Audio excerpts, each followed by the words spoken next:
నమస్తే బీఆర్కే న్యాయవేదికకు స్వాగతం. Social media కార్యకర్తలపై వేధింపులను తిప్పికొడతామంటూ మాజీ ముఖ్యమంత్రి వైఎస్ జగన్ ఇటీవల వ్యాఖ్యలు చేశారు. తప్పుడు కేసులు బనాయిస్తే లీగల్ టీం దృష్టికి తీసుకురమ్మని, కార్యకర్తలకు ఎలాంటి అన్యాయం జరిగినా పార్టీ అండగా ఉంటుందని భరోసా కూడా ఇచ్చారు. కార్యకర్తల తరఫున పోరాటం చేయడానికి వైఎస్ఆర్సీపీ సిద్ధంగా ఉంది అంటూ ఆయన స్టేట్మెంట్ కూడా ఇచ్చారు. అసలు ఈ స్టేట్మెంట్ ఇచ్చే వరకు అలాగే ప్రత్యర్థి రాజకీయ నాయకులపై తప్పుడు ప్రచారం చేయడము, తప్పుడు పోస్టులు బనాయించాల్సిన అవసరం ఎందుకు వస్తుంది? ఈవెన్ టీడీపీ కానీ ఇటు వైసీపీ కానీ అలాగనే ఇతరులు ఎవరైనా కూడా ఈ పరిస్థితి ఎందుకు తెచ్చుకుంటున్నారు? ఎక్కడో విదేశాల్లో పుట్టిన సోషల్ మీడియా ప్లాట్ఫారం అయిన ఫేస్బుక్, ట్విట్టర్, యూట్యూబ్, ఇన్స్టాగ్రామ్ లాంటి ఈ మీడియాల వాడకం విదేశాల్లో కంటే కూడా మన దేశంలోనే ఎక్కువ వాడకందారులు ఉన్నారు.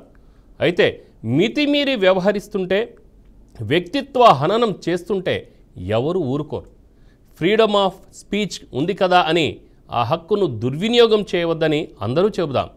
సోషల్ మీడియా ద్వారా పెట్టిన పోస్టులను బట్టి అరెస్టులు జరుగుతున్న నేపథ్యంలో అసలు నేరస్తులు ఎవరు, అసలు బాధితులు ఎవరు, నియంత్రణ, నిర్వచనం అసలు నిజమేంటి? దీనిపై మాట్లాడడానికి అడ్వకేట్ అలాగనే సీనియర్ జర్నలిస్ట్ అయిన విజయ్ అన్నపురెడ్డి మనతో ఉన్నారు. వారికి స్వాగతం పలుకుదాం. అలాగనే స్క్రీన్పై కనబడుతున్న ఫోన్ నెంబర్లకు ఫోన్ చేసి మీకు కావాల్సిన న్యాయ సలహాను పొందవచ్చు. ఇక న్యాయవేదిక కార్యక్రమాన్ని ప్రారంభించుకుందాం. నమస్కారం సార్. సార్ వినిపిస్తోందా? Yes sir. సరే, అసలు ఈ అశ్లీల కంటెంట్పై దృష్టి సారించని పోలీసులు నాయకులపై పోస్టులు పెడితే ఎందుకు అంత హడావిడి చేస్తున్నారు? ఫస్ట్ క్వశ్చన్ ఇది. ఆ తర్వాత మనం సోషల్ మీడియాలో ఇంకా వెళ్ళిపోదాం. సోషల్ మీడియా అనేది అది మనకు చాలా వివాదాస్పదం అవుతున్న తరుణం అవుతుందా, లేకపోతే వివాదాస్పదం చేస్తున్నారా? మీరు అన్నారు ఫస్ట్ క్వశ్చన్ ఏంటంటే, అశ్లీల మీడియా, అశ్లీలటువంటి విషయాలు, అనవసర విషయాలు చాలా మెయిన్ స్ట్రీమ్ మీడియాని మించి, మెయిన్ స్ట్రీమ్ మీడియాకి కొన్ని నియంత్రణలు ఉన్నాయి. ఆ నియంత్రణల్ని వాటిని కట్టుబాటు, ఎంతో కొంత వెసులుబాటు దాని ప్రకారం పనిచేస్తూ ఉంటాయి.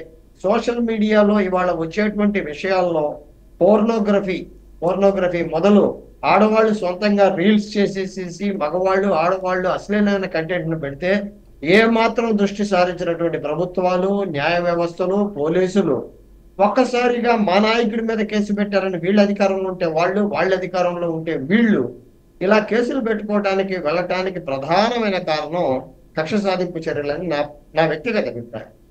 అంటే కక్ష సాధింపు చర్యలు అనేది ఒక మాటకి మనం కొట్టేయలేం. ఎందుకంటే స్థాయికి మించి స్వీయ నియంత్రణ లేనటువంటి, రెస్పాన్సిబిలిటీ లేనటువంటి వ్యక్తులు చేసే పోస్టులు సోషల్ మీడియా అంటేనే సంఘపరమైనటువంటి మీడియా, ఎవరు పడితే వాళ్ళు ఎంటర్ కావాల్సినటువంటి పరిస్థితి. ఇవాళ జర్నలిజం, నేను అసంబద్ధంగానే ఒక రకంగా చెప్తే, జర్నలిజం అనేది గతంలో 10-15 సంవత్సరాలు పనిచేసి ఒక తనకి రాయగలిగిన సత్తానో, సమాజం పట్ల అవగాహన ఉండో వస్తే మనం ఇంకా ఇవాళ సోషల్ మీడియాలో పోస్ట్ చేసే ప్రతి ఒక్కరు కూడా జర్నలిస్ట్ గా పోజు కొట్టేసుకుంటూ అశ్లీల మీడియాని ఎందుకు టార్గెట్ చేయలేదు, కేవలం వీటిని ఎందుకు టార్గెట్ చేస్తున్నారు అంటే, ఫస్ట్ క్వశ్చన్ గా మీకు ఏంటంటే, ఇంతకంటే వివరాల కంటే కేవలం వ్యక్తిగత కక్షలు, నియంత్రణ లేని వ్యవహారంలో ఉన్న చట్టాలని అనుకూలంగా మార్చుకొని ఇంకొకటి వాళ్ళ అధికారం ఉన్నప్పుడు వీళ్ళు, ఈ అధికారంలో వాళ్ళు, చివరికి బదనాం అవుతుంది కేవలం పోస్టులు పెట్టుకోండి చిన్న చిన్న కార్యకర్తలు అనేది నా వ్యక్తిగత అభిప్రాయం. అంటే సార్, ఇప్పుడు మితిమీరి కొంతమంది పోస్టులు పెడతా ఉంటారు, వ్యక్తిత్వ హననం చేస్తూ ఉంటారు.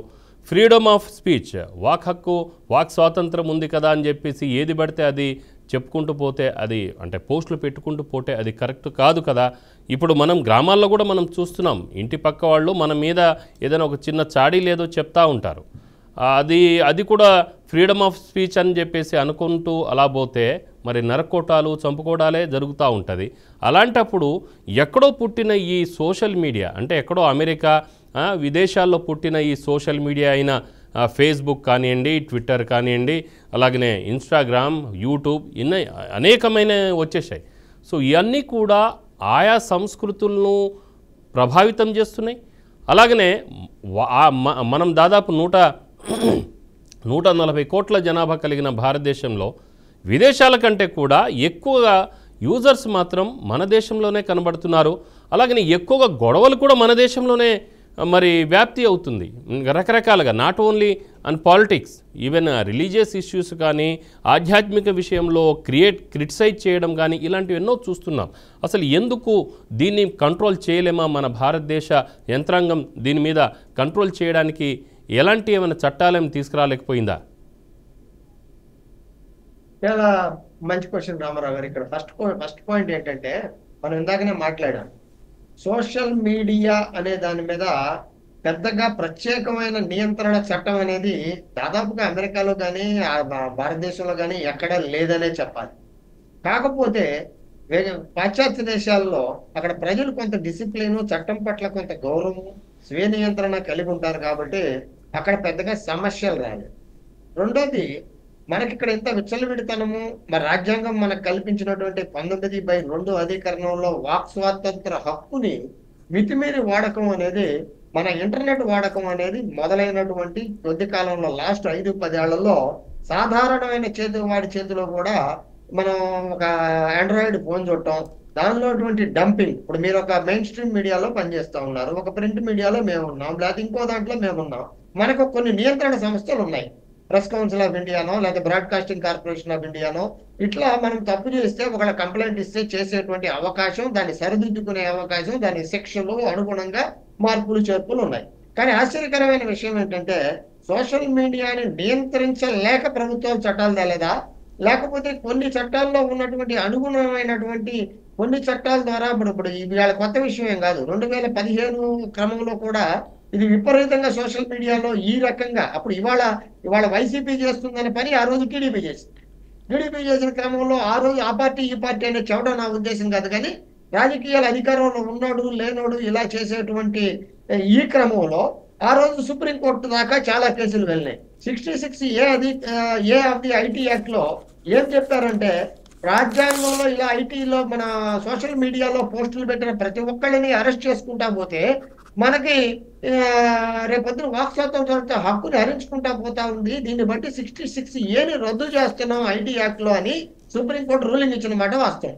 అదే సమయంలో 66A మీద కేసులు పడలేదు, కానీ ఆ తర్వాత 66A కాకుండా కొత్తగా ఇవాళ 67, ఇవాళ రామ్ గోపాల్ వర్మ కేసే మనం తీసుకుంటే 67 దాంట్లో ఏంటంటే బ్రాడ్కాస్టింగ్, ట్రాన్స్ఫర్మేషన్, ఒక వ్యక్తి పోస్ట్ ని వేరే మిస్ఇన్ఫర్మేషన్ లేకపోతే ఒక అబ్యూజివ్ ఇన్ఫర్మేషన్ ట్రాన్స్ఫర్ చేయడం కానీ, లేకపోతే పక్కన పెట్టిన పోస్ట్ ను ట్రాన్స్ఫర్ చేయడం కానీ అనే సెక్షన్ కింద రామ్ గోపాల్ వర్మ మీద ప్రధానమైన కేసు.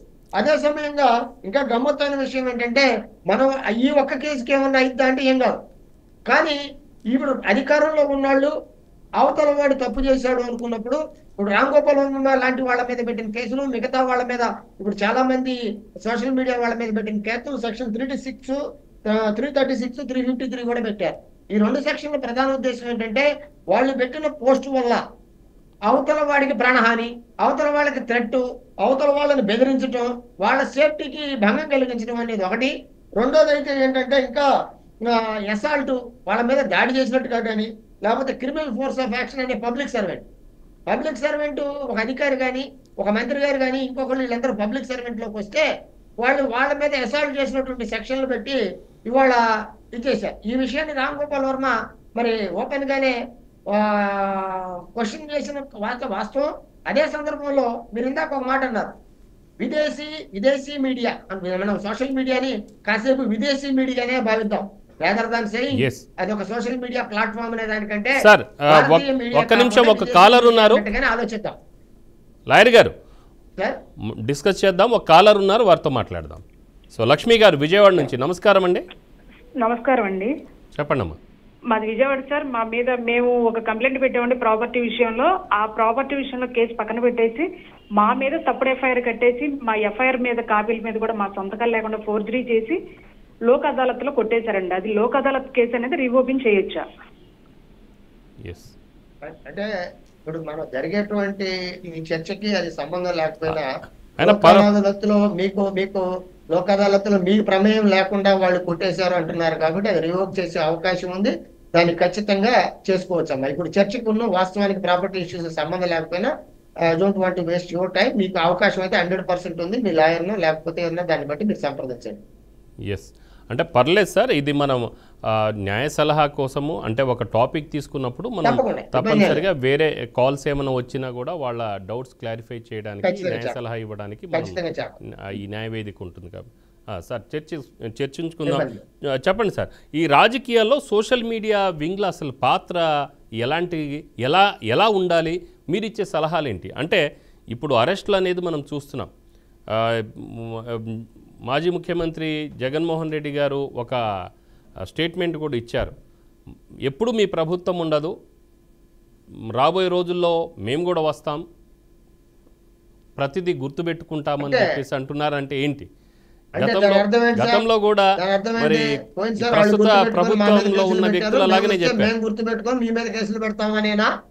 ఎస్, ఇప్పుడు ఇక్కడ జగన్మోహన్ రెడ్డి గారు కాదు, చంద్రబాబు కాదు, లేకపోతే ఇంకొకళ్ళు కాదు, ఎంతసేపుడికి వీళ్ళిద్దరి కోసం వాళ్ళ కోసం పనిచేసిన వాళ్ళు జైలుకి వెళ్ళటమేనా? వాళ్ళ చంద్రబాబు నాయుడు గారి కోసం, ఇటు జగన్ గారి కోసం, లేకపోతే ఇంకొక నాయకుడి కోసం పనిచేసినటువంటి వాళ్ళకి ఏమైనా నైతిక స్వీయ విలువలు వాటి ఈ పరిధిలో మనం ఉండాలనేటువంటి విషయాలు ఆ రాజకీయ పార్టీలకు చెందిన సోషల్ మీడియా వింగ్స్ వాళ్ళకి ఏమన్నా పాఠాలు చెప్తున్నారా, లేకపోతే వాళ్ళతో ఏమన్నా పెట్టిస్తున్నారా? అది జరగట్లేదు. రెండోది ఏంటంటే, మీకు ఇక్కడ పెద్ద విషయం ఏంటంటే, సోషల్ మీడియా అనేది విభాగాలు ఉన్నప్పటికీ కూడా అభిమానులు పెట్టే పోస్టులకి ఆదరణ ఎక్కువగా ఉంటుంది. ఇప్పుడు మనం ఇక్కడ నిన్న కాక మొన్న శ్రీరెడ్డి గారేనో లేకపోతే బోరుగడ్డ అనిల్ గారేనో వీళ్ళు చెప్పాం. అక్కడ వచ్చినటువంటి విషయం ఏంటి, బోరుగడ్డ అనిల్ శ్రీరెడ్డి మా పార్టీకి చెందిన వాళ్ళు కాదు అని వైసీపీ చెప్తా ఉంది. అదే సమయంలో మరి ఏ అత్యుత్సాహంతో ఆరాటంతో పోరాటం చేద్దామని వీళ్ళిద్దరూ ఆ కేసులు పెట్టారు. అంటే నేను వాళ్ళ ఉదాహరణకు చెప్పాను పేర్లు, వాళ్ళు వీళ్ళని కాదు. అంటే నాకు ఒక అభిమానం ఉంటే ఒకళ్ళ మీద నా ఇష్టం వచ్చిన కేసులు పెట్టడానికి నేను రెడీ. ఎవరో ఒకళ్ళ మీద పోస్టులు పెట్టేస్తాం. పోస్టులు పెట్టినాక వచ్చే పరిణామాల మీద అవగాహన లేక, జరిగేటువంటి లీగల్ యాక్షన్ ని అర్థం చేసుకోలేక మనం అత్యుత్సాహంతో ప్రవర్తిస్తే ఇటువంటి పరిస్థితులు వస్తాయి. అప్పుడు జగన్ గారు వచ్చి రేపు పొద్దున మళ్ళా కేసులు పెట్టిన దాకా నీ కేసులు బావు కదా, ఆయన రేపు మళ్ళీ ఇవాళ అదే సమయంలో కూడా 2-3 ఏళ్ల క్రితం ఇక టైం లిమిట్ క్వశ్చన్ అవుతుంది. మరి పెట్టిన వాళ్ళ మీద, పెట్టించుకున్న వాళ్ళ మీద వచ్చేటువంటి ప్రశ్నలు ప్లాట్ఫామ్ల మీద ఎందుకు రావడం లేదు అనేది కూడా నేను నెక్స్ట్ క్వశ్చన్ లో నేను చెప్తా. ప్లాట్ఫామ్ల మీద మరి ఫేస్బుక్, యూట్యూబ్, ఇన్స్టాగ్రామ్, ట్విట్టర్ వాడుక అనేది 130 కోట్ల జనాభా ఉంది, ఇంటర్నెట్ యాక్సెస్ ఉంది. జియో వాళ్ళ పుణ్యమా లేదా ఇవాళ మిగతా వాళ్ళ పుణ్యమా అని, ఇవాళ యాక్సెస్ ఉన్న చోట దాన్ని అతిగా వాడకం జరిగే చోట వైలేషన్ ఉంటుంది, మిస్యూజ్ ఉంటుంది, ఇంకొకటి ఉంటుంది. దానికి కావలసినటువంటి నియంత్రణ వ్యవహారాల్లో ఎవరు ఫెయిల్ అయ్యారు? ప్రభుత్వం ఫెయిల్ అయిందా? స్వీయ నియంత్రణ చేసుకోవడంలో ప్రజలు ఫెయిల్ అయ్యారా? లేకపోతే మరి ఇందాక మేడం చెప్పారు, అవసరం లేని చిన్న విషయాలకి ఎక్కువగా స్పందిస్తూ ప్రజలకు అవసరమైన విషయాల్లో పోలీసులు కేసులు మూసేస్తున్నారా? ఇప్పుడు నిన్న పోయినసారి ఇదే సోషల్ మీడియా వింగ్లో మరి ఇట్లాంటి రెచ్చిపోయినటువంటి వైసీపీ వాళ్ళ తరఫున ఇదే పోలీసులు పనిచేశారు. ఇవాళ ఇదే రెచ్చిపోతున్న వాళ్ళకి వ్యతిరేకంగా పోలీసు వాళ్ళు పనిచేస్తున్నారని అనుకుంటే, ఇవాళ పోలీస్ అధికారుల సంఘం గత ప్రభుత్వంలో మమ్మల్ని అలా చెప్పించారండి అని చెప్పి ఏడకొచ్చి కాళ్ళు మొక్కి మేము ఇది చెప్పారనేటువంటి పరిస్థితిలో పోలీసు అధికారుల సంఘం రాజీ పడిపోయి, రేపు ఈ ప్రభుత్వం కావచ్చు, ఇంకో ప్రభుత్వం కావచ్చు, ఇంకొకళ్ళు కావచ్చు, వీళ్ళ మీద ఇటువంటి జరగటం కరెక్టేనా అనేది ఒక ప్రశ్న జనంలో వస్తూ ఉంటే, రెండో చోట అసెంబ్లీల సాక్షిగానో, పబ్లిక్ మీటింగుల సాక్షిగానో ఆయన ఊరిదీయాలని ఈయన చంపేయాలని ఆయన నేను వచ్చినా తొడలగొట్టి చూస్తానని అబద్ధాలు చెప్పిన రాజకీయ నాయకులు వాళ్ళందరూ కూడా పబ్లిక్ సర్వెంట్ పోస్టుల్లో ఉన్నారు. వాటిని బహిరంగంగా సాక్ష్యాలున్నా, అసెంబ్లీలో రికార్డ్ అయిన మెటీరియల్ ఉన్నా, అప్పుడు ఇప్పుడు ఆ విషయాల మీద రికార్డ్ అయిన మెటీరియల్ మీద కేసులు పెట్టడం చేతగానేటువంటి రాజకీయ నాయకులు, అధికారులు, ప్రభుత్వాన్ని మాట్లాడట్లా.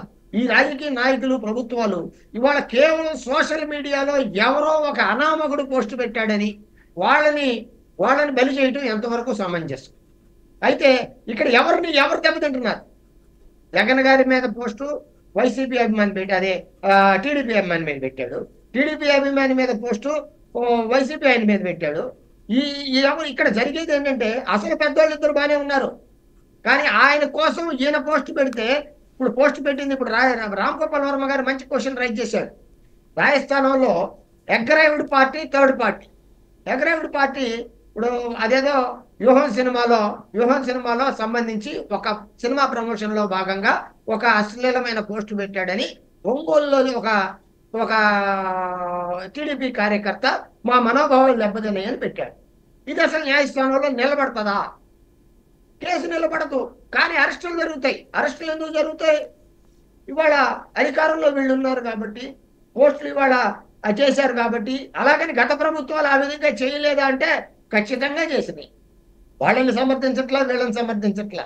ఇక్కడ కరెక్ట్గా రాజ్యాంగ పరిరక్షణ జరగట్లేదనో, చట్టాలను సరిగ్గా వాడుకోవట్లేదనో, చట్టాలని జనానికి జరిగినటువంటి సైబర్ క్రైముల్లో సంబంధించినటువంటి డబ్బులు పోయినాయనో, లేకపోతే నాకు అన్యాయం జరిగిందనో, నాకు ఒక అసాల్ట్ జరిగిందనో, లేకపోతే పోలీసుల వల్ల నాకు అన్యాయం జరిగిందో, లేకపోతే ప్రజలకు జరిగిందనే విషయాల్ని పక్కన పెట్టి వాటిని వదిలేసి ఈ అధికారంలో ఉన్న వాళ్ళ తొత్తులుగా పోలీసు వాళ్ళు ఇచ్చే సమాచారాన్ని ఆధారపడి న్యాయ వ్యవస్థలు ఇవన్నీ కూడా సరిగ్గా ఒక కన్ఫ్యూజన్ లో కొట్టుముట్టాడుతున్నాయని గట్టిగా చెప్పవాలి. ఎందుకంటే ఐటీ యాక్ట్ 2000 కానీ, తర్వాత సోషల్ మీడియా గైడ్ లైన్స్ కానీ, ఇవన్నీ కూడా ప్రత్యేకంగా ఏం చెబుతున్నాయంటే వాక్ స్వాతంత్ర కేసులు పెట్టాలి, ఎవరిని వదిలేయమని చెప్పట్లా. వాక్ స్వాతంత్ర హక్కుని హరించకూడదు. అసలు వాక్ స్వాతంత్రం అంటే ఏంటి? ఇష్టం వచ్చినట్టు మాట్లాడటం వాక్ స్వాతంత్రమా? ఉన్న విషయాన్ని సమాచారాన్ని చేరవేయడంలో వాక్ స్వాతంత్రమా? లేకపోతే వాళ్ళ 66 యాక్ట్ వద్దన్నారు అంటే 2015 నుంచి ఈ రోజు వరకు 66A మీద కేసులు రాలా. కానీ అదే చట్టంలో ఉన్నటువంటి వేరే వెసులుబాటులో 67 misinformation, wrongful information, broadcasting, transmit చేశారనే సెక్షన్ మీద, లేకపోతే నాకు దాడి చేశారనేది ఓ మర్డర్ కేసు కంటే ఎక్కువటువంటి విపరీతమైన సెక్షన్లు ఇవాళ సోషల్ మీడియా కార్యకర్తలు అందావా? నా ఉద్దేశంలో వాళ్ళు కార్యకర్తలు కాదు. సోషల్ మీడియా కార్యకర్తలు అనే పదం వాడే కంటే సామాన్య జనం అభిమానులుగా అవగాహన లేక, స్వీయంత్రణ లేకుండా వీళ్ళు కొట్టమిట్టాడుకొని ఇవాళ ఈ కర్మ వీళ్ళు పట్టించుకుంటున్నారంటే రేపు భవిష్యత్తులో ఈ ప్లాట్ఫామ్ల మీద మాట్లాడేవాడే లేకుండా చేద్దామని ప్రభుత్వాలు, న్యాయ వ్యవస్థలు, రాజ్యాంగం అనుకుంటుందా అనే దానికి ఇది ఒక పెద్ద ప్రశ్న. అంటే ఇప్పుడు లాయర్ గారు, ఇప్పుడు తప్పుడు సమాచారం ఇచ్చేవాడి మీద తప్పనిసరిగా కేసులు పెట్టాలి మీరు చెప్పిన దాని ప్రకారం. అయితే ఆ సమాచారాన్ని ఆ సమాచారాన్ని వివిధ ప్లాట్ఫామ్స్ కొన్ని అవకాశాలు ఇచ్చాయి. అంటే ఇది ఫేస్బుక్, యూట్యూబ్, ఇన్స్టాగ్రామ్ అని ఇంకా రకరకాల చెత్త ఈ యాప్స్ అయితే మన దేశంలో ఉన్నాయి, ప్రపంచవ్యాప్తంగా కూడా ఉన్నాయి. మరి ఆ ప్లాట్ఫామ్స్ మీద అంటే ఈ తప్పుడు ప్రచారాన్ని ప్రసారం చేయడం కోసము అంటే ఒక హక్కును కల్పిస్తూ ఇచ్చిన ఆ యొక్క ప్లాట్ఫామ్స్ మీద ఏదైనా మనం కేసు పెట్టడానికి వీలుందా? అలాగనే సుమోటోగా మన సుప్రీంకోర్టు కానీ లేదంటే మన భారతీయ చట్టాల ప్రకారం మన ప్రభుత్వాలు ఏమైనా కేసులు పెట్టి వాళ్ళని శిక్షించే అవకాశం ఉంటుందా? 100% కరెక్ట్గా చెప్పమంటే లేదు. లేకపోబట్టే ఇవాళ కోర్టులు కానీ, ఇవాళ అవకాశం తీసుకునేటువంటి పోలీసులు కానీ, లేకపోతే అధికారంలో ఉన్న వ్యక్తులు కానీ దీన్ని లేదు కాబట్టే ఇవాళ నేరుగా ఈ వ్యక్తుల మీద అటాకింగ్ జరుగుతూ ఉంది. మరి ఇక్కడే మన దేశంలోనే లేదా, లేకపోతే ఎక్కడా లేదా అంటే అమెరికా లాంటి అభివృద్ధి చెందిన దేశాల్లో కూడా లేదు. కాకపోతే లీగల్ ఫ్రేమ్ నెట్వర్క్ అనేటువంటిది ఒక క్లియర్గా ఇటువంటి పరిస్థితులు జరిగినప్పుడు ఏ రకంగా దాన్ని నియంత్రణలోకి తెచ్చుకోవాలనే కొన్ని గైడ్ లైన్స్ అభివృద్ధి చెందిన దేశాల్లో ఉన్నాయి. ఆ ప్రజలు చట్టానికి లోబడి ఉంటారు కాబట్టి ఇక్కడ వచ్చేసరికి ఏమైందంటే మనకి section 79 of the IT act, section 79, ఇప్పుడు మనం ఇందాక 66 గురించి మాట్లాడాం, 67 గురించి కేసులు పెడుతున్నారన్నాం. 79లో ఇక్కడ safe harbouring of the social media platforms అనే ఒక పదం మన ఐటీ యాక్ట్ లోనే తీసుకొచ్చారు. అంటే నియంత్రించలేని ప్రభుత్వాలు, నియంత్రించలేని చట్టాలు తాము నియంత్రించలేమని చెప్పకుండానే ఏం చెప్పినాయి అంటే social media like Facebook, YouTube, Instagram, WhatsApp లాంటి వ్యవస్థల్ని వీటిని సేఫ్ హార్బరింగ్ అంటే వీళ్ళ దాంట్లో ఎవడైనా థర్డ్ పార్టీ వాడు కంటెంట్ని పోస్ట్ చేస్తే ఆ కంటెంట్కి వాళ్ళని బాధ్యులు కాకుండా ఎగ్జామ్షన్ ఇచ్చేటువంటి పని భారత ప్రభుత్వమే చేసింది అనే విషయాన్ని మీకు ఇక్కడ అందరికీ చెప్తా ఉంది. అంటే ఒక రకంగా ఒక వైన్ షాప్ ముందో, బార్ షాప్ ముందో మనం మందు అమ్మేసేసి ఆ మందు విచ్చలవిడిగా తాగనిచ్చి బయటికి రాగానే మనం అక్కడ బ్రీత్ అనలైజర్ పెట్టి నువ్వు తాగి రోడ్డు మీదకి వచ్చావు కాబట్టి నిన్ను అరెస్ట్ చేస్తున్నాను అనే అంత సింపుల్ గా ఈ వ్యవస్థను తయారు చేసి ఈ పరిస్థితికి దుస్థితికి కారణం ప్రధానంగా దీనికి రాజకీయ న్యాయ వ్యవస్థలనే చెప్పాలి. ఎందుకంటే ఆ పరిస్థితి వాళ్ళకి అవకాశం ఇచ్చిందే. అదే నియంత్రణ ఎందుకు తీసుకురాలేదు? ఇదే సమయంలో మరి వాళ్ళు ఏదన్నా ఒక కుట్రపూరితంగా చేశారా, లేకపోతే ఇంకో రకంగా చేశారా అంటే దానికి కూడా సమాధానం ఉంది. అంటే ఇటువంటి వ్యవస్థల్ని మనం నియంత్రించలేం అనేటువంటి ఒక క్లారిటీ వచ్చినాక ఆ వ్యవస్థల మీద, ఆ ప్లాట్ఫామ్ల మీద వాళ్ళకి ఇబ్బంది కలగకుండా వాళ్ళు కంటెంట్ వాళ్ళ మీరు ఫేస్బుక్ లో పోస్ట్ పెడితే కాపీ రైటో లేకపోతే ఇది బాగలేదో మా కమ్యూనిటీ స్టాండర్డ్స్ కి తేడాగా ఉంది అనేటువంటి ఒక పోస్ట్ ని ఫేస్బుక్ వాళ్ళు తొలగిస్తా ఉన్నారు. అంటే యూట్యూబ్ వాళ్ళు తొలగిస్తా ఉన్నారు. మనం చాలా చోట్ల చూసాం కొన్ని వీడియోలు వాళ్ళే తొలగించటం. అంటే వాళ్ళకి సూచనలు కూడా ఇవ్వాలి కదా. ఒక రాజకీయ నాయకుడి మీద ఒక డెరాగేటరీ పోస్ట్ వచ్చినప్పుడు ఆ కనీసం మీరు నియంత్రణ లేకపోయినా యూట్యూబ్, ఫేస్బుక్ వాటిల్లో ఫలానా ఐడెంటిఫికేషన్, ఫలానా కొన్ని విషయాల్లో మనం గూగుల్లో మనకి కొన్ని పోర్నోగ్రఫీ లేకపోతే ఇంకొకటో మనం సెర్చ్ చేసినప్పుడు ఎస్ఈఓ వర్క్ అనేది ఉంటుంది. వాటిని అవి గుర్తించాల్సిన అవసరం ఉంది. అలాంటి అంటే పొలిటికల్ లీడర్ను ఇంకోటి ఏదైనా కొన్ని ఓట్స్ వచ్చినప్పుడు ఆటోమేటిక్ అది సోషల్ మీడియా ప్లాట్ఫామ్ ఏదైతే ఉందో దాన్ని పసిగట్టేసి దాన్ని కట్ చేసే అవకాశం ఉంటుంది. సో సార్, మనం ఒక చిన్న బ్రేక్ తీసుకుందాం. బ్రేక్ తర్వాత ఒక కాలర్ ఉన్నారు, అంజిబాబు గారు ఉన్నారు.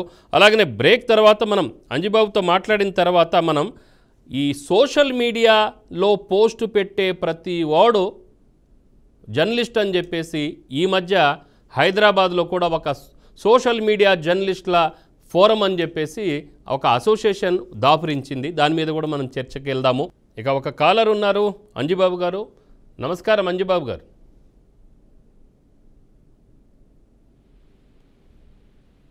అంజిబాబు గారు చెప్పండి, ప్రకాశం జిల్లా నుంచి. ఓకే కాల్ డ్రాప్ అయింది. సో ఇప్పుడు సోషల్ మీడియాలో పోస్టులు పెట్టే ప్రతి ఒక్కడు ఇకపై సోషల్ మీడియా జర్నలిస్ట్ అని మరొక అసోసియేషన్ కూడా ఏర్పడింది లాయర్ గారు. సో ఇప్పుడు అసలు వీళ్ళని ఇది మరొక తలనొప్పి అనుకుంటాయి. అసలు జర్నలిస్టులు కూడా ఇది జర్నలిస్టులకు ఉన్న కొద్దో గొప్ప పేరుని ఇది భంగం చేస్తుందని చెప్పేసి అనాలి. సో దీన్ని ఎలా చూడాలి?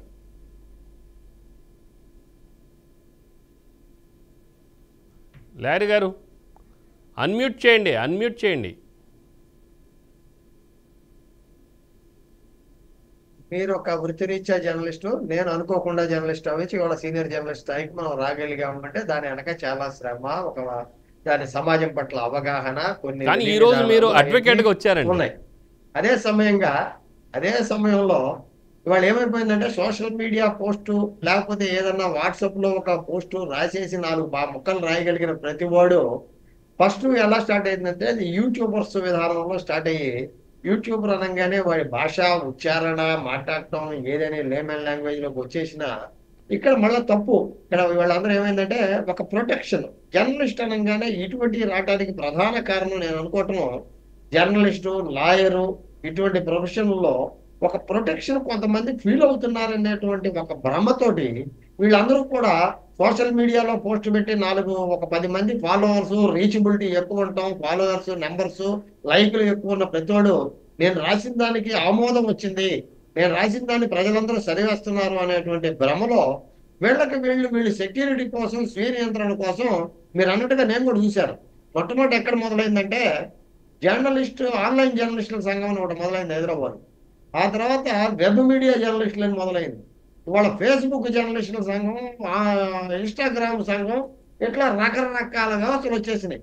అసలు వీళ్ళందరికీ జర్నలిస్ట్ అనే పదానికి డెఫినేషనే తెలియదు అనేది నా వ్యక్తిగతమే కాదు, నా నిర్ద్వంద అభిప్రాయం.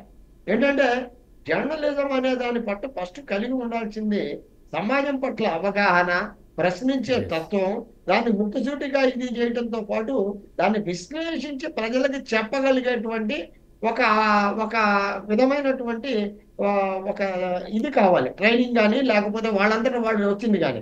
ఇవాళ ఈ విషయానికి వస్తే టీవీల్లో పనిచేస్తున్నటువంటి చాలా మంది యాంకర్లు కూడా మేము జర్నలిస్టులని క్లెయిమ్ చేసుకుంటున్న సందర్భాలు లేకపోలేదు.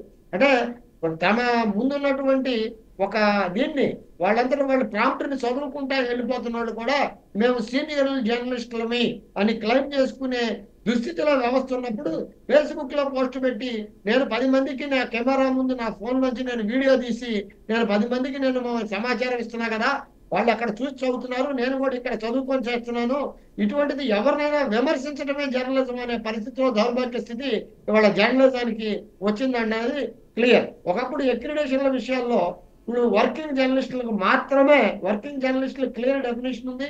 వాడు సమాచారం సేకరించడం, విశ్లేషించడం, దానికి ఒక రిపోర్ట్ తయారు చేయడం, దాన్ని రిపోర్ట్ చేయడం అనేటువంటి 4 అంశాలు పెట్టుకొని ఒక వ్యవస్థలో పనిచేయడం అనే దాన్ని మీద ఆధారపడి ఉంటుంది.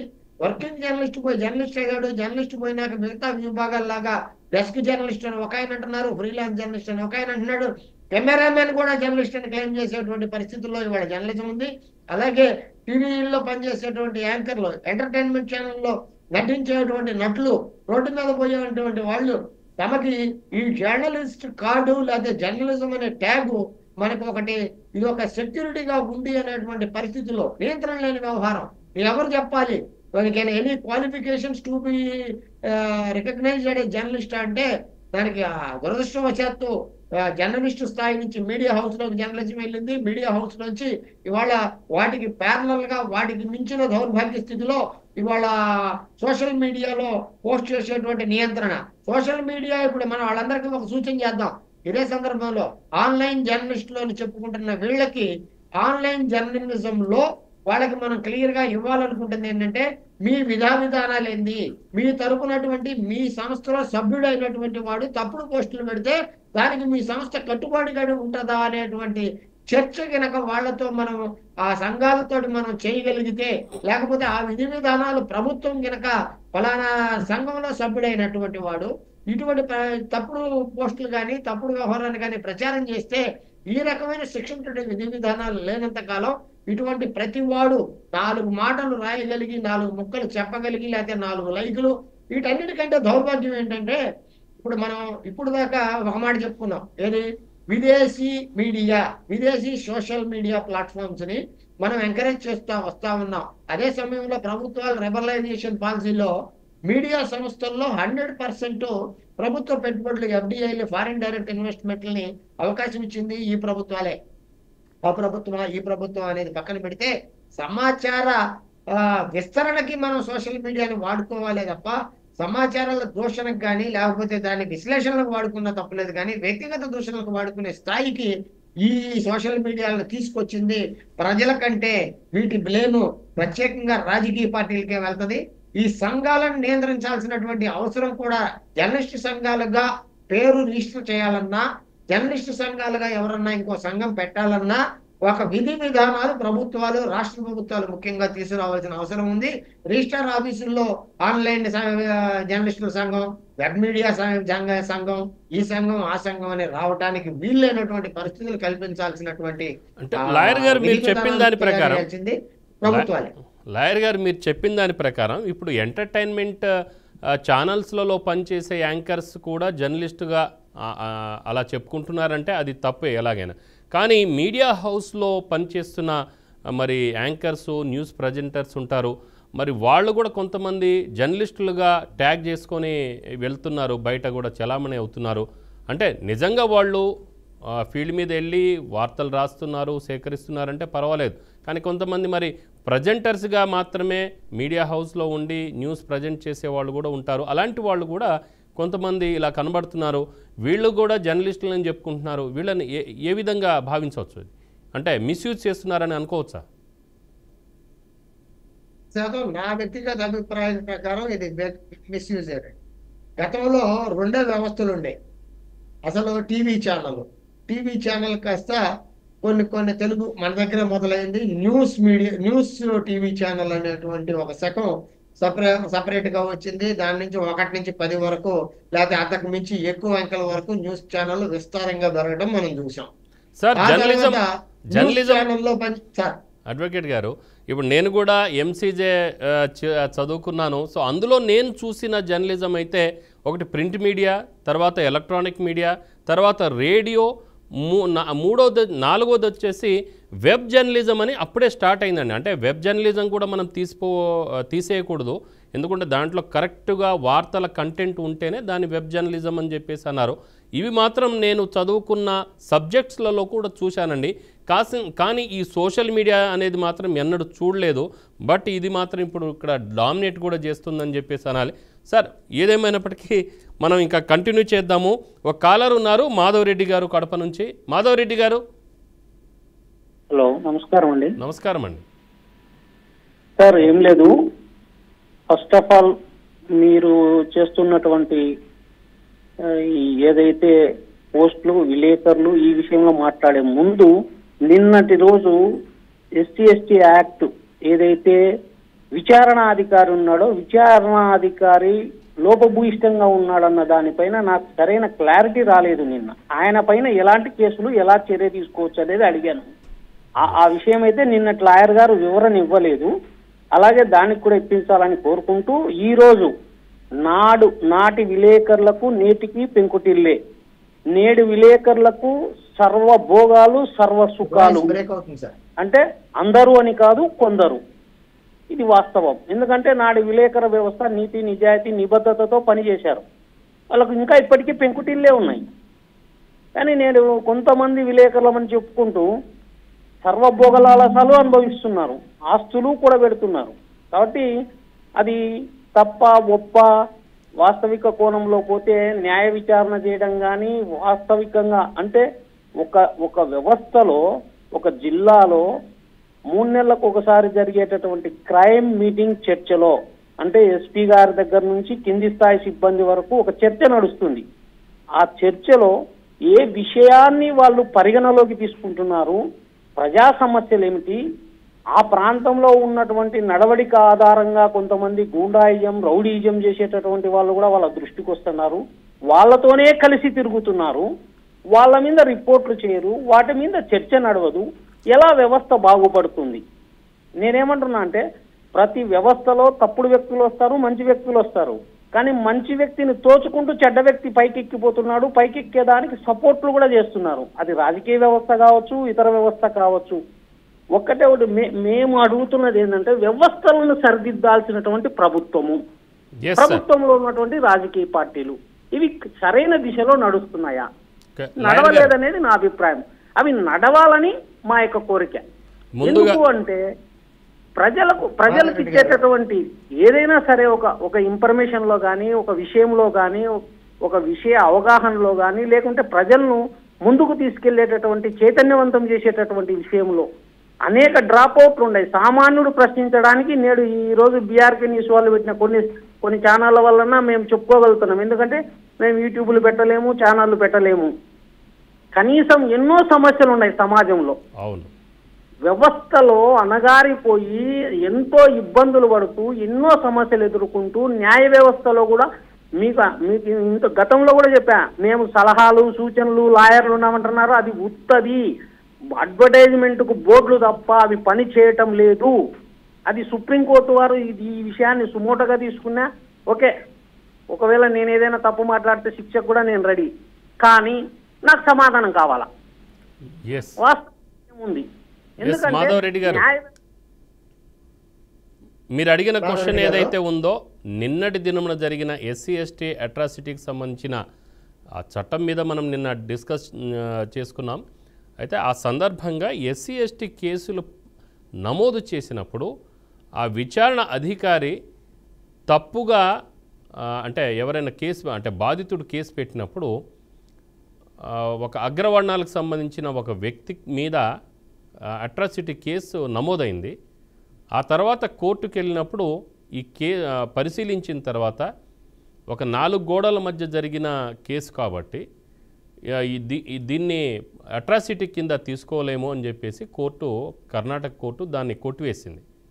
అలాంటప్పుడు ఆ విచారణ అధికారి ఎవరైతే ఉన్నారో అతను ఈ కేసు బనాయించడానికి, కేసు నమోదు చేయడానికి ఆయన తప్పు చేశాడా, ఇంకెక్కడైనా లాలూచి పడ్డాడా అనేది మన కడప మాధవరెడ్డి గారి ప్రశ్న. అలాంటప్పుడు ఒకవేళ తప్పుడు కేసు బనాయించినట్టయితే ఆ వ్యక్తి మీద, ఆ అధికారి మీద ఎలాంటి చర్యలు తీసుకోవచ్చు అనేది సార్ ప్రశ్నించారు. అది లాయర్ గారు.